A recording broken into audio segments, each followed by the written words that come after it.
Viewers welcome back my another new blog. ফেসবুকে তো আমরা ঘাটাঘাটি করে অনেক কিছু দেখতে পারি যে মেট্রো সাইন একটা তাদের ফেসবুক পেজে আপলোড দিয়েছে। এই যে মেট্রো সাইন, সেটা হচ্ছে গাড়ি ওয়াশ করার জন্য কিছু এখানে লিকুইড আছে, তরল। তো আসলে আমি অর্ডার দিয়েছি, তো আমি অর্ডার দিয়ে কম্বো প্যাকেজটি নিয়েছি। তো কম্বো প্যাকেজের সাথে কি কি আছে একটু আমি খুলে দেখাবো, আর সাথে আমি দেখাবো সত্যি বাইকটা লুকটা খুবই শাইন হচ্ছে কিনা এবং সুন্দর আসে কিনা। তো লেটস স্টার্ট।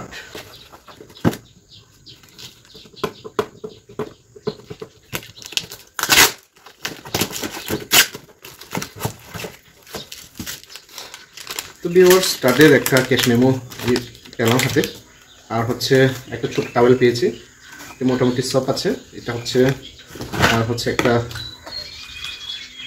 গান, আর সাথে হচ্ছে এটা হচ্ছে ফমিং জেল। এটা হচ্ছে ফমিং জেল, 350 টাকা লেখা আছে। আর হচ্ছে এটা হচ্ছে গ্লোসিস পলিশ আনার জন্য 420 টাকা প্রাইস। আর এটা হচ্ছে কুইক এবং ইজি, যেটা ওয়াটারলেস ওয়াশ করার জন্য 190 টাকা। এটা হচ্ছে 500 ml। আমি 500 ml দুইটা পেয়েছি, দেখানো দরকার নেই। তো ভিউয়ার্স, কয়েকদিন ধরে আমার ফেসবুক পেজে মেট্রো সাইন থেকে বাইক ওয়াশিংয়ের একটা ভিডিও সবসময় আসতে থাকে। তো আসলে ভিডিওটা সবসময় আসলে আমি প্রায় দেখি যে কী অবস্থা। আসলে দেখার পরে আমার মেট্রো সাইনের যে বাইক ওয়াশিংয়ের উপরে লোভ পড়ে গেছে। তো আমি একটা অর্ডার দিয়ে ফেলেছি বৃহস্পতিবারে। তো অর্ডার দেওয়ার পরে দেখতে পাচ্ছেন আজকে শনিবার। তো শনিবারের মধ্যে জিনিসগুলো চলে আসছে। তো প্রোডাক্টটি হাতে পাওয়ার পরেই আমি যেখানে বাইক রাখি সেখানে চলে গেলাম। আমার বাইকটি এমনিতেই আমি সবসময় ওয়াশ করে রাখি।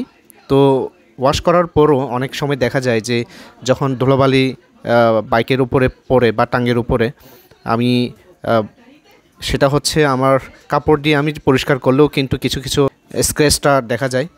তো যখন আমি এই যে গ্লোসি পলিশ দিয়ে আমি যখন বাইকটি পরিষ্কার করে ফেললাম, দেখা যাচ্ছে যে একদম আর সেই স্ক্র্যাচগুলো আর দেখা যায় না, একদম সাইনভাবে খুব সুন্দরভাবে দেখা যাচ্ছে। তো ভিউয়ার্স, আপনারা হয়তো দেখতে পাচ্ছেন এখন কিন্তু বাইকটি খুবই ফ্রেশ এবং সাইন লাগতেছে আমার কাছে। তো আপনাদের কাছে কেমন লাগছে তা কমেন্ট করে জানাবেন। আরেকটি বিষয় হচ্ছে, যদি আপনাদের গাড়িটা যদি কাদা বেশি থাকে সেক্ষেত্রে কিন্তু ফমিং জেল দিয়ে আপনাদের গাড়িটা প্রথমে ওয়াশ করে ফেলতে হবে। ওয়াশ করার পরে গ্লোসি পলিশ দিয়ে পালিশ করবেন, দেখবে যে তখন শাইনিং দেখা যাবে। তো ভিউয়ার্স দেখতে পাচ্ছেন প্রথমবার ওয়াশ করার ফলে কতটুকু লিকুইডটা শেষ হয়ে গেছে আর কতটুকু জমা আছে লিকুইড। তো দেখতে পাচ্ছেন এগুলো ইউজ করলে আপনাদের লাভ হবে নাকি ক্ষতি হবে, তো আমি এই বিষয়টা তুলে ধরলাম। তো ভিউয়ার্স থ্যাংক ইউ ভিডিওটি সম্পূর্ণ দেখার জন্য।